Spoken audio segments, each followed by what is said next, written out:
A couple minutes later, a white wannabe sheriff type drove up on me. He's sort of a tall, lanky guy that with a gawky sort of stance. Hasn't really paid attention to how he looks in shorts. He drove up and some of the first words out of his mouth was, "Can I give you this set of french fries?" And the answer, of course, was no. I don't want to take his french fries because I'd be likely to just feed them to the geese that do need them right now because there must not be enough feed coming around the lake where they come. They often come and see me, but that's not the point. The reality is that the young man proceeded to lie to me about how he'd just gotten out of jail, how he'd been reading the Bible, how he wanted to pray for me, and as soon as they do that, I know they're law enforcement and they're liars, or they're a gamer that wants to play with me.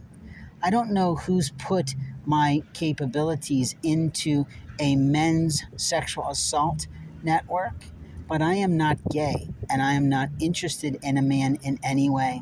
I don't trust men is probably true because most men, with the exception of my late father, have lied to me in some way, in business or in social works, social networks, and certainly in religious organizations.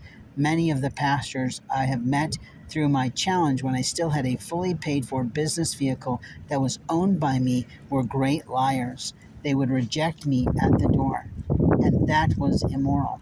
It might have been how I looked with my pagan beard, sort of a Harley Davidson man, but what men have been doing in their disgrace of God is thinking they have the right to touch my body when I'm sleeping and cut my fully length, year and a half grown beard.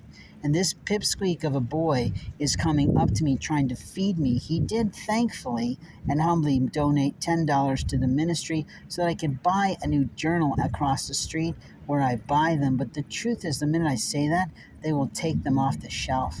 The liars of a community like to play a ping game. I came back into the back of the community where I could possibly find a toilet for me. The minute I'm there, someone plays out of a grocery store back door. Why is that, please?